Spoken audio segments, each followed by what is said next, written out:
ராஜகோபுரங்கள் director Bharathi Raja அவர்களுக்கும் Bhagyaraj sir அவர்களுக்கும் ஒரு பெரிய விழா 16ஆம் தேதி ஆகஸ்ட் 16ஆம் தேதி நடத்துகிறோம்.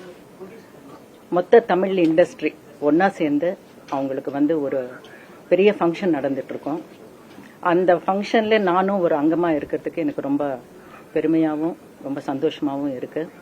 ஒரு 2 லெஜெண்ட்ஸ் டைரக்டர்ஸ்க்கு இந்த ஃபங்க்ஷன் நடத்துறது எல்லா ஒத்துழைப்போட நாங்கள் நடத்துகிறோம். ஸோ அதுதான் இந்த மீட்டிங்குங்க. நம்ம சிஎம் ஜோசப் விஜய் சார் அவர்களும், அது மட்டும் இல்லாமல் 4 ஸ்டேட்ஸ்லேருந்து எல்லா super stars, Chiranjeevi sir, Venkatesh, Nagarjuna, Mammootty sir, Mohanlal sir, அதுக்கப்புறம் நம்ம தமிழ்நாட்டில் super star Rajini sir, Kamal Haasan sir, மற்றபடி எல்லா நடிகைகளும், அதே மாதிரி கனடாவில் சிவராஜ்குமார், மற்றபடி அங்கேயும் நிறைய பேர் கூப்பிட்ருக்கோம். ஸோ எல்லாருமே மோஸ்ட்லி வர்றேன்னு சொல்லியிருக்காங்க. இது ஒரு பெரிய விழா, அதாவது மொத்தம் இண்டஸ்ட்ரியே ஒன்று சேரப்போகுது.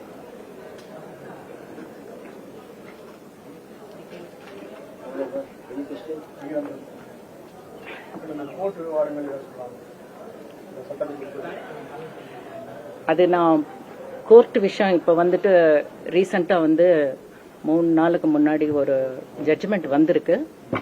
அது இத்தனை பேஜ் வந்திருக்கு. ஸோ அது பப்ளிக் டொமைனில் நான் வைக்கக்கூடாது, ஏன்னா அது கண்டெம்ட் ஆஃப் த கோர்ட். நான் ஏற்கனவே உங்கள்கிட்ட சொல்லியிருக்கேன். இருந்தாலும் சிலது நான் உங்களுக்கு டீட்டெயிலாக சொல்லலான்னு இருக்கேன். அதில்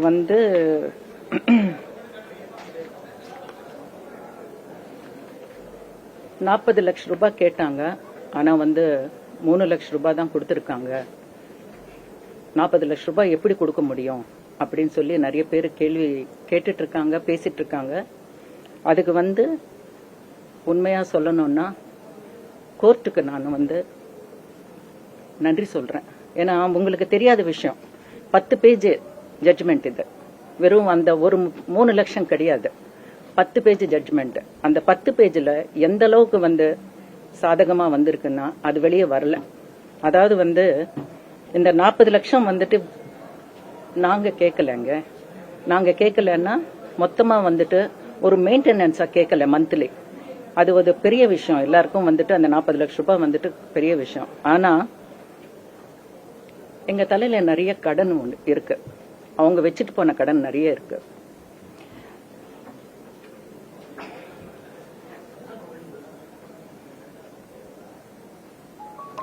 அது மட்டும் இல்லாம 2 வருஷமா குழந்தைங்களுக்கு எந்த சலுகையும் இல்லை. அட்லீஸ்ட் சாப்பாட்டு கூட கொடுக்கல. சாப்பாட்டுக்கு இல்லாம இருக்கீங்களான்னு நீங்க கேட்கலாம். ஆனா அது நம்ம கடமை. பெத்த பசங்களை நம்ம பாத்துக்கிறது நம்ம கடமை. அந்த கடமை ஆஸ் அ பேரண்ட்ஸா நாங்க எங்க குழந்தைங்களுக்கு பண்ணலாம். ஆனா உங்க குழந்தைங்களுக்கு நீங்க தான் பண்ணணும். ஸ்கூல் ஃபீஸ் கிடையாது, சாப்பாட்டுக்கு கிடையாது, அவங்களோட ஆக்டிவிட்டிஸ், டியூஷன் ஃபீஸ் எல்லாமே எதுவுமே கிடையாது. அது மட்டும் இல்லாம அவங்க விட்டு போன கடன் கூட கட்டாம வீடு ஜப்திக்கு ஐசிஐசிஐ பேங்க்ல நோட்டீஸ் கூட விட்டுட்டு போனாங்க. எந்த பேரண்ட்ஸ் இது பார்க்க கூடாதுங்க. எந்த பேரண்ட்ஸ் பார்க்க கூடாது.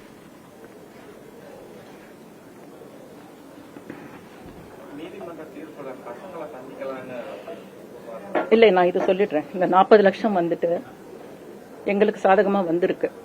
அது எப்படி வந்திருக்குன்னா பிரிச்சு கொடுத்துருக்காங்க ஆர்த்தி. அதாவது பசங்களோட ஸ்கூல் ஃபீஸ் வருஷத்துக்கு 2 பேருக்கும் அமெரிக்கன் ஸ்கூல்ல. இது நாங்க போட்டது கிடையாது.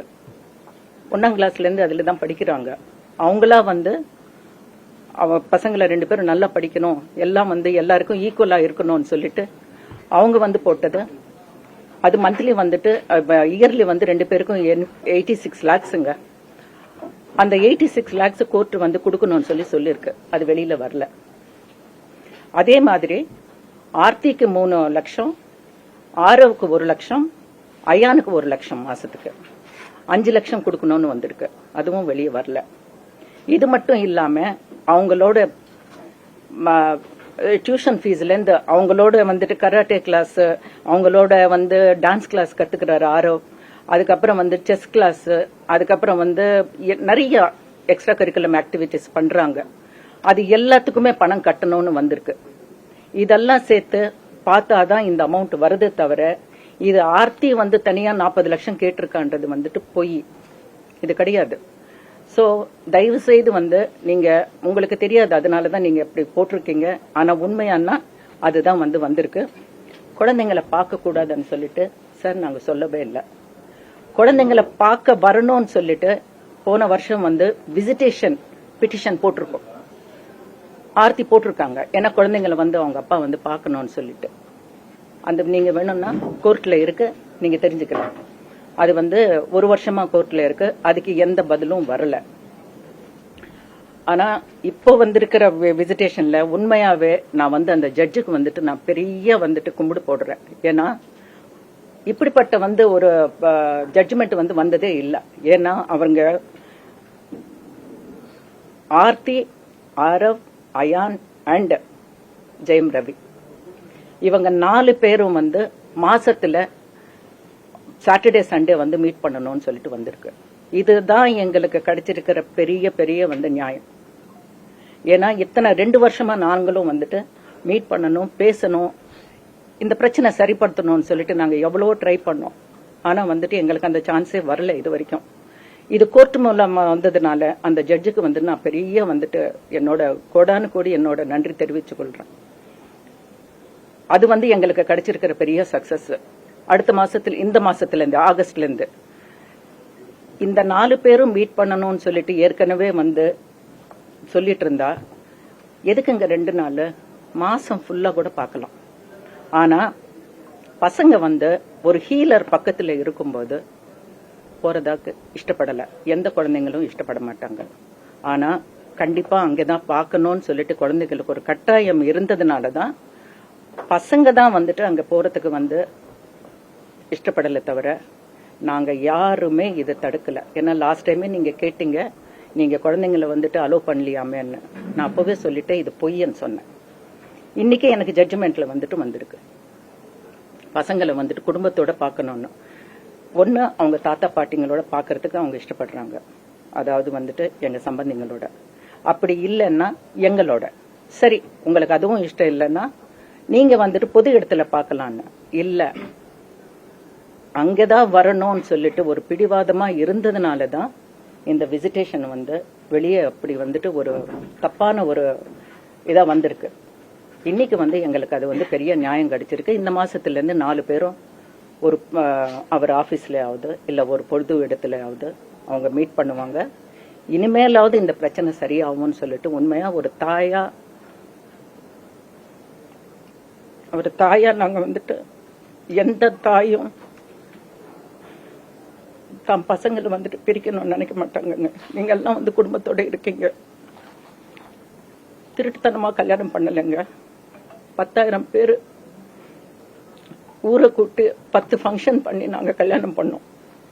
அப்படிப்பட்டு நாங்க பண்ணதுக்கு அப்புறம் ஏன் பிரிக்கணும்னு பாக்கணும்? ஏன் என் பொண்ணு சம்பாதிக்கிறலாம்?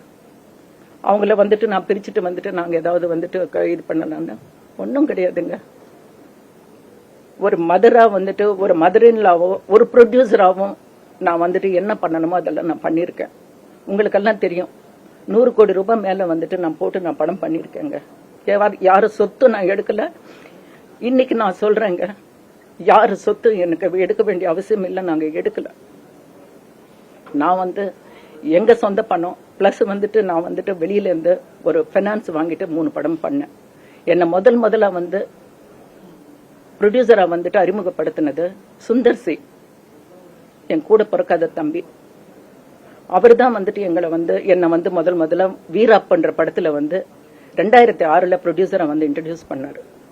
அதுக்கப்புறம் தான் நான் வந்துட்டு நான் இது வரைக்கும் கிட்டத்தட்ட வந்துட்டு ஒரு 6000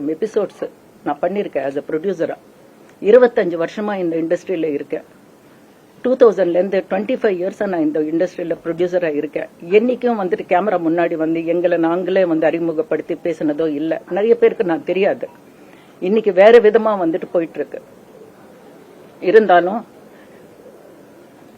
ஒருத்தர் சொத்து வந்துட்டு இன்னொருத்தர் யாருமே கிராப் பண்ண முடியாதுங்க. அது மட்டும் புரிஞ்சுக்கங்க. மாமியார் அப்படின்ற ஒரு பேருனால வந்து அவங்க வந்து நல்லவங்க கிடையாது அப்படின்ற மாதிரி ஒரு இது கொடுத்துட்டாங்க. பட் அது கிடையாது. அவரே வந்து எத்தனையோ மேடையில என்னை வந்து எங்க அம்மாக்கு அப்புறம் அம்மா அப்படின்னு சொல்லி நீங்க பாருங்களேன், கலாட்டால வந்துட்டு இங்க இருக்காங்கன்னு நினைக்கிறேன். அவங்க ஒரு இன்டர்வியூ இருக்கு, அதுல வந்து ஆண்டி எனக்காக எது வேணாலும் செய்வாங்க, அவங்க ஆண்டி கிடையாது எங்க அம்மா அப்படின்னு சொல்லி சொன்னதெல்லாம் இருக்கு. இதெல்லாம் யாருக்காக செய்றீங்க? சொந்த வீடு இல்லைன்றீங்க. சொந்த வீடு ஏங்க இல்ல? ஈசிஆர்ல சொந்த வீடு இருக்கு. ஆழ்வார்பேட்டில் அவர் இருக்கிறது இப்ப அவர் சொந்த வீடு தான். இன்னைக்கு கோவால வந்துட்டு போன வருஷம் நீங்க வந்துட்டு 2 பேர் மேல சொந்த வீடு வாங்கியிருக்கீங்க. எதுக்குன்ற? நீங்க வாங்க உங்க வீட்டுக்கு, நீங்க வாங்க, நாங்க ரெடியா இருக்கோம். நீங்க ஏன் வரமாட்டேன்றீங்க? நீங்க ஏன் வாடகை வீட்டுல இருக்கீங்க? யாருக்காக நீங்க வாடகை வீட்டுல இருக்கீங்க?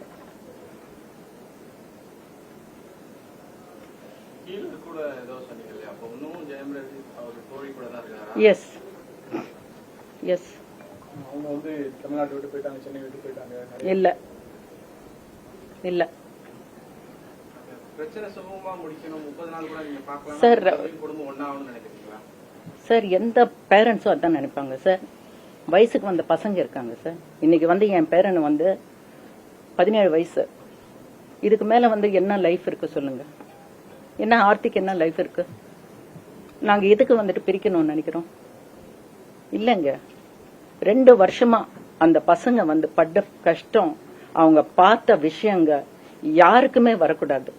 யாருக்காக நீங்க 2 மணி நேரம் உட்காந்து என் குழந்தைங்களை நான் பார்க்க விடல அப்படின்னு நீங்க சொல்றீங்க? உங்க நெஞ்ச தொட்டு சொல்லுங்க, பசங்களை வந்து பார்க்க விட்டது நாங்களா இல்ல அவங்களா?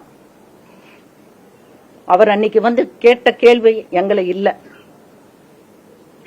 அவங்களதான் சொன்னார். அவர் ஏன் குழந்தைங்க என்ன பார்க்க விட மாட்டேன்றாங்கன்னு. நாங்க இல்ல, சத்தியமா நாங்க இல்ல, கடவுள் சத்தியமா நாங்க இல்ல. எனக்கு வந்து பிளாக் மேஜிக் பண்றாங்க, பிளட் வாமிட் வருது. எனக்கு கல்யாணம் புதுசுல இருந்து இப்படி பண்ணி தான் கண்ட்ரோல்ல வச்சிருந்தாங்க. 15 வருஷம் யாராவது பிளட் வாமிட் பண்ணிட்டு எப்படி உயிரோடு இருக்க முடியுங்க? நீங்க சொல்லுங்க. அப்படி பிளாக் மேஜிக்ன்றது வந்து இந்த காலத்துல நம்புறாங்கன்னு எனக்கு தெரியல. ஆனா யாரு பிளாக் மேஜிக் பண்றாங்கன்னு போன மாசம் வந்துட்டு இதே ஊடகங்கள்ல வந்தது. ஆனா இன்னைக்கு சொல்றேங்க, அப்படி நாங்க பிளாக் மேஜிக் பண்ணி அவரை கண்ட்ரோல் பண்ணிருந்தா அவர் ஹீரோவா இருந்தாரு, உச்சத்துல இருந்தாரு. ஓகேங்க. ஒரு பாசமுள்ள ஃபாதரா இருந்தாரு, ஒரு அன்பான கணவரா இருந்தாரு, எங்களுக்கு வந்துட்டு ஒரு பிள்ளையா இருந்தாரு. அப்படி இருந்தவர் இன்னைக்கு எப்படி இருக்காரு? பேரை மாத்தி ஊரை மாத்தி. ஏன் தமிழ்நாட்டில் ஏன் வீடு வாங்கல? நீங்க ஏன் வாங்கல? ஏன் கோவால வாங்குறீங்க?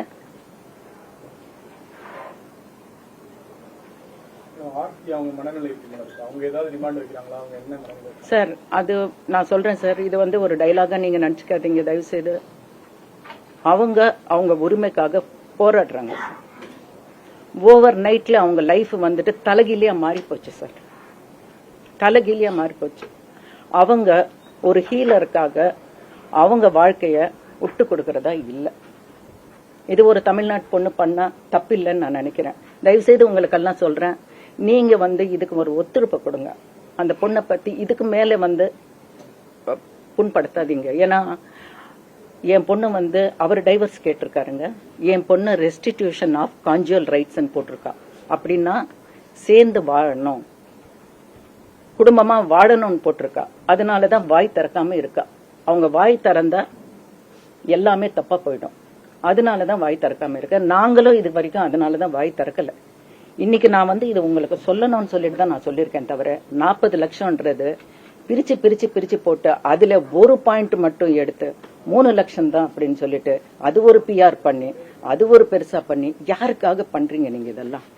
பொது வெளியில உங்க வைஃப் பத்தி நீங்க ஒரு ஹீலருக்காக நீங்க இப்படி பேசுனீங்கன்னா அந்த 2 பசங்களோட மனநிலை நினைச்சு பாருங்க.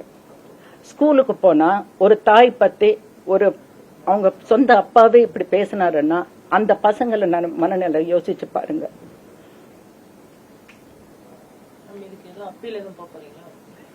ஆமாங்க, அவங்க சைன் பண்றதா இல்லைங்க. அவங்க தன்னோட அவங்க உரிமையை அவங்களுக்கு வேணும். ஏன்னா இஷ்டப்பட்டு கஷ்டப்பட்டு லவ் பண்ணி 3 வருஷம் எல்லா வித தடங்களும் மீறி நீங்க கல்யாணம் பண்ணீங்க. எப்படிங்க ஒரு நைட்ல எப்படிங்க போய் தப்பு இல்லைங்க. அதனால அவங்க குவைட்டா இருக்காங்க. தனக்கு ஒரு நியாயம் கிடைக்கணும்னு எதிர்பார்க்கறாங்க. அவங்க மேல போட்ட அவங்களுக்கு ஒண்ணுங்க, அவங்க மேல போட்ட அத்தனை அவதூறுங்களும் பொய்யானது. பொய் 100% பொய். இல்லைன்னா வாங்க வரட்டும், ஒன்னா உட்காரலாம், எல்லாம் பொது வெளியில பேசலாம். ஏன்னா பொது வெளி பண்ணிட்டீங்க நீங்க. ஒரு குடும்பத்தை ஒரு ஆளுக்காக 3 குடும்பத்தை பொது வெளிக்கு கொண்டு வந்துட்டீங்க. அப்படி இருக்கும்போது நீங்க நேரா என் சொத்து இவ்வளவு எடுத்துட்டாங்க எங்க இன்லாஸ், என்னோட என்ன அவங்க குடும்பப்படுத்தினாங்க, என்னோட மொத்தம் கண்ட்ரோல்ல வச்சிருந்தாங்கன்னு நீங்க ஒரு பர்சன்ட் நீங்க ப்ரூவ் பண்ணுங்களேன். 1% ப்ரூவ் பண்ணுங்களேன். ஹோம் மூவி மேக்கர்ஸ்ல இருந்து ஜெயம் ரவிக்கு எத்தனை செக் போயிருக்கு அப்படின்னு அதுவும் நான் காட்டுறேன். அவரோட அக்கௌண்ட்ல இருந்து ஏதாவது எங்களுக்கு வந்திருக்கா? 25,000 ரூபாய் நான் கொடுத்துட்டு இருந்தேன். 25 கோடி கொடுத்துருக்கு. 25,000 ரூபாய் என்னங்க இருக்கு?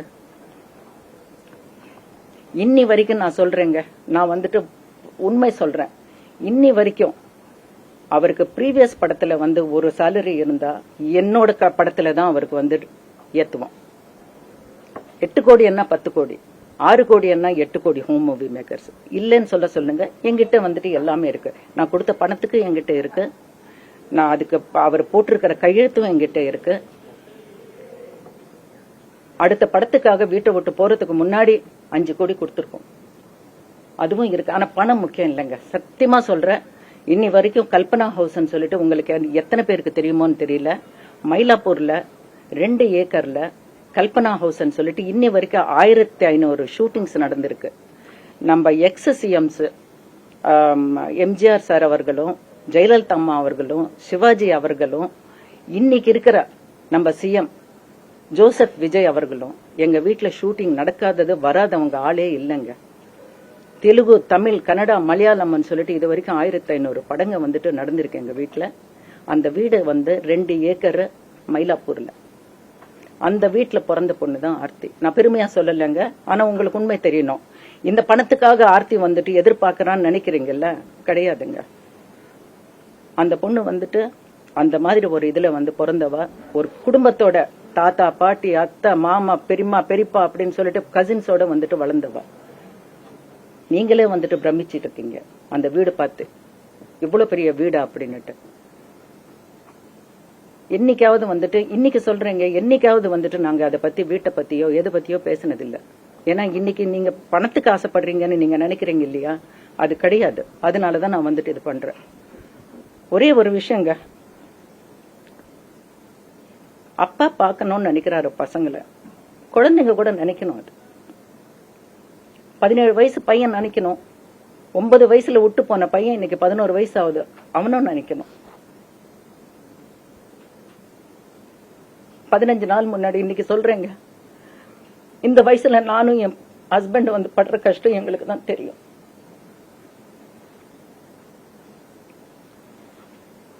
பதினஞ்சு நாளுக்கு முன்னாடி நேத்து நானு சஞ்சய், நம்ம சிஎம்மோட சன்னு, அவரோட இன்டர்வியூ பார்த்தேன். எனக்கே தெரியாம நான் அழுதுட்டு இருந்தேன் நேற்று ராத்திரி. ஏன்னா அவரு ஒரு வார்த்தை சொன்னாரு, சினிமான்றது அவர் மனசுல எவ்வளவு பதிச்சிருக்குன்னு. 6 வயசுல ஆரோ டிக் டிக் டிக்கன் படம் நடிச்சாரு. அன்னில இருந்து இன்னி வரைக்கும் ஒரே தாட்டோட இருக்காரு, நான் சினிமாவில் நடிப்பேன், ஹீரோ ஆவேன்னு. இப்போ கிடையாதுங்க, 6 வயசுல முளைச்சிருக்கு அவருக்கு. அப்படிப்பட்டவர் வந்து போன வருஷம், இந்த வருஷம் அவருக்கு 16 டீன் பர்த்டே. அந்த பர்த்டேக்கு வந்து அவர் போன வருஷமே வந்து ஒரு கோர்ஸ் லண்டன்ல பண்ணணும்னு சொல்லிட்டு அவர் வந்து ஆசைப்பட்டாரு. அவங்க தாத்தா வந்து அதுக்கு ஃபீஸ் எல்லாம் கட்டிட்டு, சரிப்பா நான் அனுப்புறேன், அந்த உனக்கு வந்து 16 வயசு முடிச்ச உடனே நான் அதை அனுப்புறேன்னு சொல்லிட்டு ஒரு கோர்ஸுக்கு பண்ணா. ஒரு லாஸ்ட் மினிட்ல எங்களுக்கு தெரிஞ்சது பாஸ்போர்ட் வந்து 4 மாசத்துல எக்ஸ்பைரி ஆயிடும். ஆனா அதே நேரத்தில் அதே பாஸ்போர்ட் வந்து 2 பேரும் கையெழுத்து போடணும், அப்பாவும் அம்மாவும் கையெழுத்து, ஏன்னா மைனர் பசங்க. அப்படி இருக்கும்போது ஆரோ ஃபோன் பண்றாரு, அப்பா எனக்கு வந்துட்டு பாஸ்போர்ட்டுக்கு வந்துட்டு கையெழுத்து போடணும், நான் வந்துட்டு இதுக்கு போறேன்னு. ஜெயம் ரவி சொன்னாரு, பண்றேன்ப்பா, நான் ஊர்ல இல்ல, ஹாலிடேல இருக்கேன், நான் வந்துட்டு நான் பண்ணித்தரேன் அப்படின்னாரு. சரி, அந்த பையன் கூட சரின்னு சொல்லிட்டு பாஸ்போர்ட் ஆபீஸ்ல போன வாரம் வந்து 6 மணி நேரம் உட்கார்ந்துருக்காருங்க. லொகேஷன் அனுப்புங்க, நான் வந்து அனுப்புறேன்ப்பா அப்படின்னு சொன்னவர் 2 நிமிஷத்துல பேஜா வந்துட்டு மெசேஜ் வருது. என்ன ஏடிஎம் நினைச்சிருங்களா, என்ன வந்துட்டு இது பண்றீங்களா, நான் கையெழுத்து போட மாட்டேன். அது அவர் பண்ணல, அவர் பண்ண மாட்டாரு, அவர் பண்ணல. அவர் போன்ல இருந்து அந்த பையனுக்கு 17 வயசு பையனுக்கு வந்து வருது, சாப்பிடாம காலையில இருந்து சாயங்காலம் 4 மணி வரைக்கும் உட்கார்ந்து இருந்தாரு.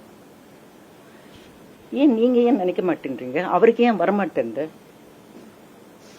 யாரோ சொல்லி ஸ்டோரி, ஸ்கிரீன் பிளே, டைலாக் எழுதி கையில கொடுத்தா அது வந்து ஒரு லிப்சிங்க் கொடுக்கறாரு வெளியில வந்து.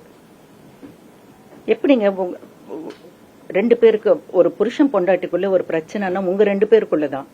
ஏன் குழந்தைங்களுக்கிட்ட கூட அப்படி இருக்கீங்க? வெளியில வந்து ஏன் குழந்தைங்களா, ஏன் கேமராக்கு பார்த்த உடனே ஏன் குழந்தைங்கன்னு சொல்லி என்ன லாபம்? இந்த ஒரு எக்ஸாம்பிள் பாருங்களேன், இது வரைக்கும் கழுத்து போடலைங்க.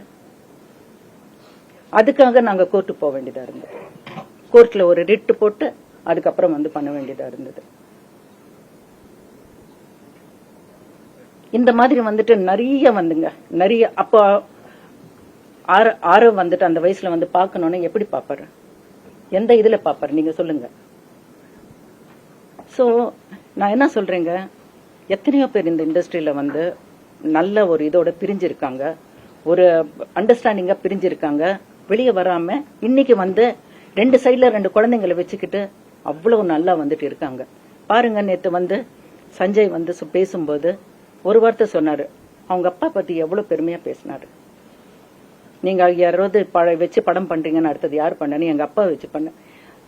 நிச்சயமாவே சந்தோஷமா இருந்ததுங்க. அப்படி இருக்கும்போது உங்க பசங்களை கூட உங்களை பத்தி பெருமையா பேசணும். இப்படியா, இப்படி பொது வழியில வந்துட்டு வந்து என்ன லாபம்ன்ற நான். அதுதாங்க இது வந்து இந்த ஜட்ஜ்மெண்ட்ன்றது 2 விஷயம் எங்களுக்கு சாதகமா வந்திருக்கு. ஒன்னு, எல்லா வாழ்வாதாரம் பார்க்கணும்னு சொல்லி வந்திருக்கு, எல்லாம் பே பண்ணணும், ஸ்கூல் ஃபீஸ்ல இருந்து எல்லாம் பே பண்ணணும்னு வந்திருக்கு. அடுத்தது வந்து விசிட்டேஷன் வந்து 4 பேர் ஒரு இடத்துல உட்காந்து மாசத்துல 2 நாள் வந்து பேசணும்னு சொல்லிட்டு வந்திருக்கு. அது மட்டும் தடங்கள் இல்லாம போகும் நான் நம்புறேன். அது மட்டும் நடக்கணும். அதுக்கப்புறம் வந்துட்டு அதை விட சந்தோஷம் எங்களுக்கு எதுவுமே இல்லை. அவர் ஆபீஸ்லயும் பார்க்கலாம், குழந்தைங்களை எங்க இஷ்டப்பட்டாலும் பார்க்கலாம், பொது இடத்துல கூட பார்க்கலாம். ஆனா பொது இடத்துல பார்த்தோம்னா அது ஒரு பேச்சா இதா இருக்கும். ஒருவேளை அவங்க தாத்தா பாட்டி வீட்டுல பார்க்கலாம்னு சொல்லிட்டு நினைச்சு அப்படியும் பார்க்கலாம். அப்படி இல்லைன்னா இப்ப அவர் ஆழ்வார்பேட்டில வந்து சொந்த இடத்துல இருக்காரு, அந்த இடத்துல கூட பார்க்கலாம். இல்ல இல்ல, ஜட்ஜ்மெண்டே வந்துருச்சு. அதுக்குதான் நான் சொல்றேன், இந்த ஜட்ஜ்மெண்ட்டுக்கு அவருக்கு நான் வந்து கொடுத்த ஜட்ஜுக்கு தான் நான் வந்து நன்றி தெரிவிச்சுக்கிறேன். தேங்க்யூங்க. ஒண்ணு விஷயங்க, தயவு செய்து ஒண்ணு வச்சுக்கங்க, இத்தோட வந்து எதுவுமே வந்துட்டு தயவு செய்து வந்துட்டு நீங்க தப்பா வந்துட்டு நினைச்சு போடாதீங்க. ஏன்னா இப்ப கூட நான் வந்து ஏதோ ஒரு எமோஷன்ல வந்து ஒரு ஏதாவது 1-2 வார்த்தை நான் வந்து ஒரு எமோஷன்ல ஒரு ஃப்ளோல பேசிருக்கலாம். ஆனா வந்து அது நான் வேணும்ட்டு பேசல. அந்த 2 வார்த்தை வச்சுட்டு தனித்தனியா பிரிச்சு போடாதீங்க. என்ன வந்துட்டு உண்மையை சொல்றேன், உங்க வீட்டுல வந்து ஒரு ஒரு ஆளா பார்த்து ஆர்த்தியை வந்துட்டு உங்க வீட்டு வந்துட்டு ஒரு பெண்ணா பார்த்து அந்த குழந்தைங்களை உங்க வீட்டு குழந்தைங்களா பார்த்து அதுக்கு தகுந்த மாதிரி என்ன பண்ணணும், என்ன ஹெல்ப் பண்ணணுமோ நீங்க பண்ணுங்க தவிர தயவுசெய்து வந்துட்டு இதோட இது பண்ணிடுங்க. வணக்கம்.